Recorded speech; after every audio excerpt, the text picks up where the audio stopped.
Hello Brawler Knights and welcome to another Blockchain Brawler news, and this time we have some juicy PvP news for you. And this is the PvP game designed by Richard Garfield. And before we begin, like, subscribe, hit the notification button and help this channel grow, and let's check out what do we know, or rather what will we get for the PvP game. And it is interesting because we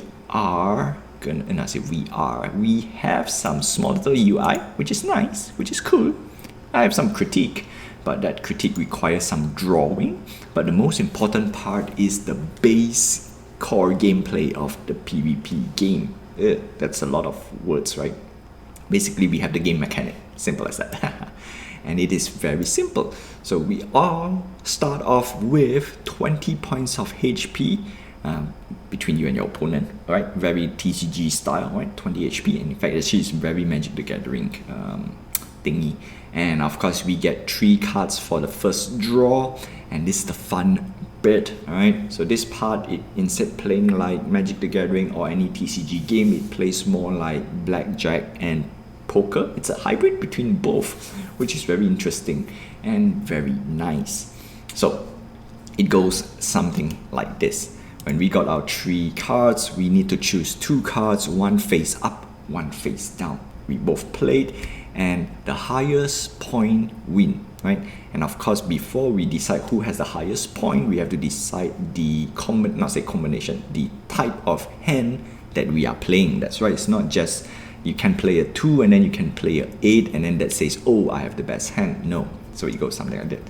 If you play a face up card and a face down card, your face down card, if it's equal or greater than your face up card, that is called a regular hand. Simple.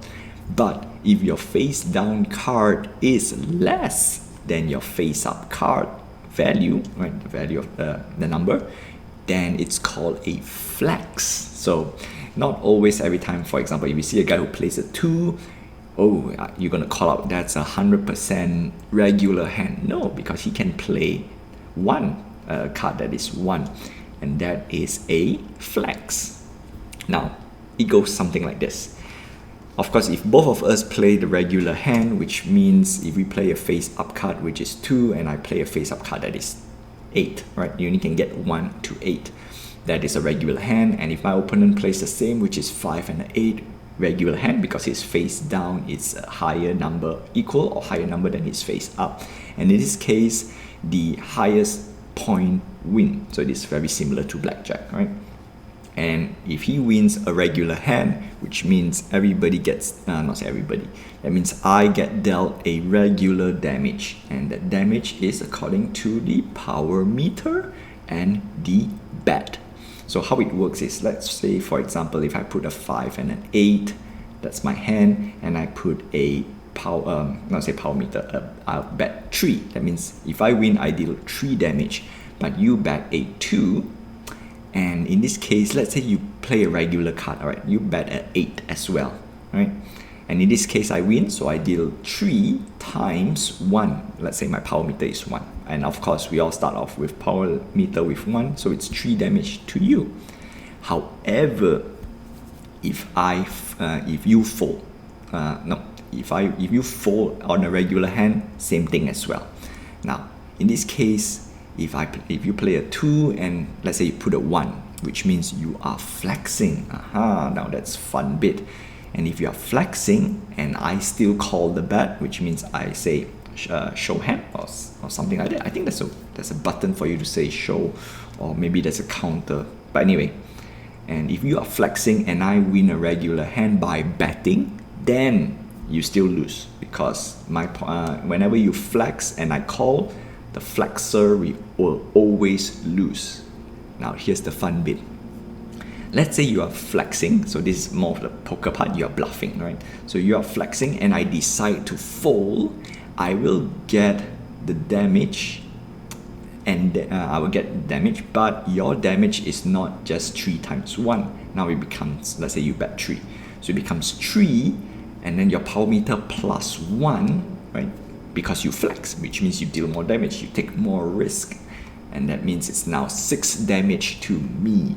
And it is very important that you want to make sure you call out the correct person who is flexing or not, and that is and that's important, because here it goes to play cards, right? Called flexing. So we covered that. If your opponent folds during a regular hand, I will only deal equal damage. If both of us were to show our hands, if I have the highest point, normal damage, no multiplier. Winning a hand where you flex because your opponent fold, you will actually take the power meter amount and add 1 more point. That means if your power meter is 3 and you flex, you get 4 points worth of damage, something like that. This part, it's a little bit hard to explain. I try to make it as simple as I can. Hopefully I did a good job, but it felt like I really need a gameplay to help me out, because it is something. And then to explain, and then the question is, you think, oh, if both of it, so flexing is great, right? I flex and my opponent fold, I deal maximum damage. The answer is not really. If you flex and I flex, both of us flex at the same time, or both of us bluff at the same time, then the highest point wins. So it's simple as that. So it goes like, if you flex on someone and they call you buy, matching your bet, you will lose, right? So obviously if you flex and I do a regular hand, you lose. And if both person flex, then the default goes to the highest total points. So you can't just flex forever. So betting is like Texas Hold'em. So no, the bets are very interesting. In this case, you're only up to 3 bet. The bet's a little bit different. So you can bet 1, 2, or 3. This up amount signaling something hands opponent. The amount of player. Okay, so this one again. This is one that you want to play the game in order to understand the betting, because if the bets are matched, showdown will take place, and showdown is exactly what I said. Right? If you play regular hand, highest point win. If you flex and I play a regular hand, the regular hand wins. And both of us flex, of course the highest point of the flexer wins. And then wherever you fold, fold is lose, right? Simple as that. And power meter, so power meter will increase by 1 every time you lose a showdown. Your power meter resets to 1. Very important. So you don't want to keep on losing. And at the same time, if you build up your power meter to a certain degree, that's where you mostly want to call, but you don't want to. It is a strategy in the case. It has a little bit of balance. In this case, you want to play the game, so it's hard to explain. But every time you lose a showdown, power meter resets to 1. If you win a hand where you use 1 card or a 3 card, interesting. Your power meter will increase for each 1 or 3 you use. So if you play a 1 card and a 3 card, remember we have 1 to 8, so 1 and 3 will get power meter up. Nice. Okay, so if you put a phase 1 up and a phase 3 down, not flexing, that's a regular hand, open folds, then your power meter increase by 1 for the win, 2 points for winning.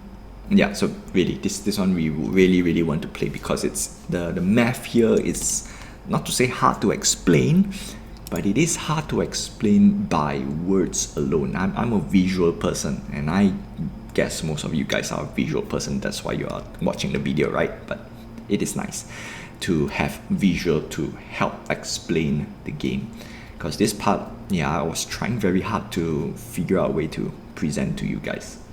But anyway, so if you win with 1 and or 3 card, you can get a power meter a total of 5, which is great. So you can keep building up your meter. But when you lose everything and reset to 1.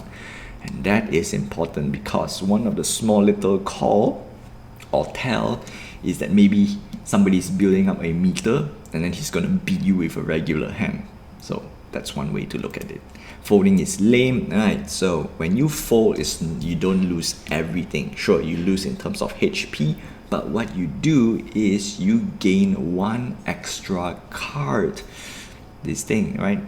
If you fold, you get that 1 extra card during the next round. This increase in total card is permanent. So the more you fold, the more cards you get. But you can only fold up to a certain amount, because if you keep folding, the opponent will keep on damaging you, and his power meter will increase for sure, because if he keep plays 1 and 3 and you keep 4, there will be a certain amount of rounds that you can play, and that's that. And folding strategically is a pro move. Pro tip. Okay, draw increase is capped at 3 folds or when you possess 6 cards. Right. So it's not no, there's no maximum hands. I mean, there is a maximum hand size. Because MTG doesn't have a MTG has a limit of hand size of 7, and Pokemon has unlimited, and MTG has a card that allows you to draw more than that. Okay, so for this case, it's 6 cards. Remember, you probably only fold. Most likely, people just want to fold maximum of 3 times in the beginning. So now there's a few little meta. Some guy will just fold regardless the first 3 rounds to get up to 6 cards and then starts beating you down. Some people will strategically fold. Maybe he will not fold for the first 3 cards, get some early damage, and then after that fold. Yeah, it is interesting. So what happens of a tie? Tie will get both sides will deal damage, and then power meter reset for 1, so that's a tie, which is interesting.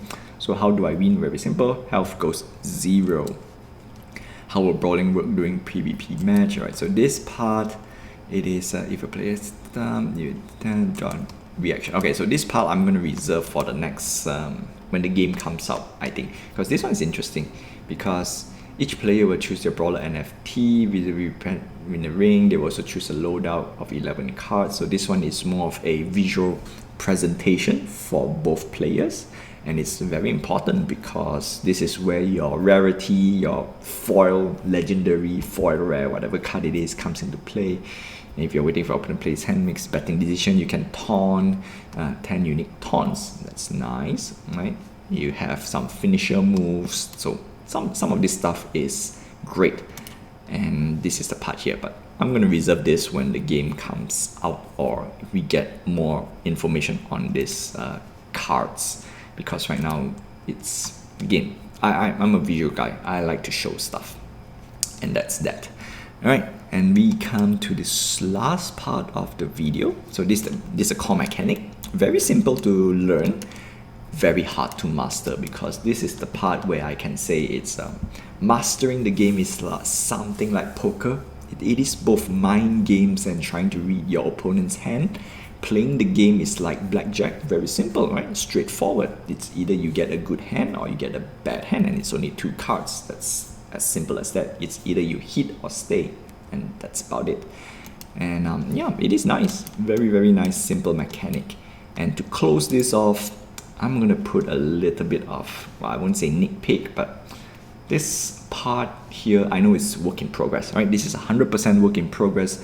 What we see in the final game might not be what we see here. That is for sure. But if, let's say, things go similar, I'm going to put my 2 cents on it. And it is as simple as, let me bring up the... Alright, so this is the part where I would like to show you, not to say this is my little critique of the UI and everything. Let me switch to a different color. Yay, cool. So right now, I don't really like every asset is down here. It's just a little bit, I won't say boring. It doesn't prioritize me as a player, because if you look at things like Magic the Gathering and Hearthstone, most likely player's hand is here, and then opponent's hand is somewhere up here, right? And then that's it. And then whatever you play, the board is here, whatever. Oh, terrible drawing. So he play his card, I play my card. But of course, for Blockchain Brawlers, the main action is somewhere in the middle, so you don't want to have something like this. So what I think the best way to represent right now, it's something like Pokemon. I'm going to call it the L and a J, something like that. So you get an L. So this is player side, and this is, I'm going to use enemy. So this is your opponent's side, something like that. And it is much interesting because right now with this small little split up of the screen, things get very simple. So you have your hand and everything down here, and when you play your cards, so you're going to play your face down, face up, so you put your cards over here. And of course, you have your character, your power meter. Right? I know it's a horrible drawing. Your numbers and flexing and stuff. And whatever information you need is here. And then your opponent will be somewhere, will be exactly on the top right. I don't know why top right is nice, but because I play a lot of Pokemon, it feels just right. Maybe? Yeah, it feels just right. Left, right. I don't know, it just felt right. So your opponent can have a hand somewhere like that. Alright, have his health bar over here. And whatever important information that he has. Right? So in this case, of course, health bar, power meter, and then his bat, and of course his hand. So his hand can be as big. Right? So these are the things that I think is the best. Because from here, you have all your estate used up, your screen estate, estate. I think it's called screen estate.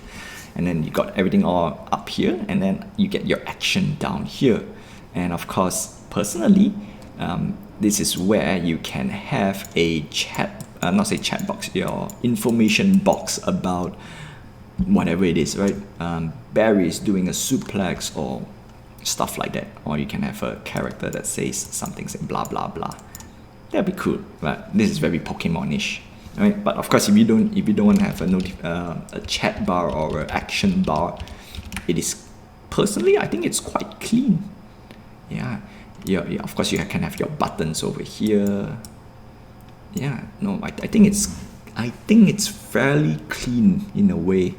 You use up your estate, but of course mine is not to scale.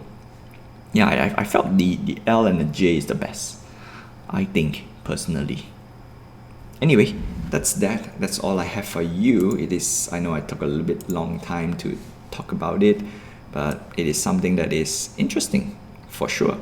So that's that. Until then, that's all I have for you. Like, subscribe, hit the notification button, help this channel grow. Hopefully I get more information on this, and it's gonna be quite interesting for sure. So until then, see you guys next time.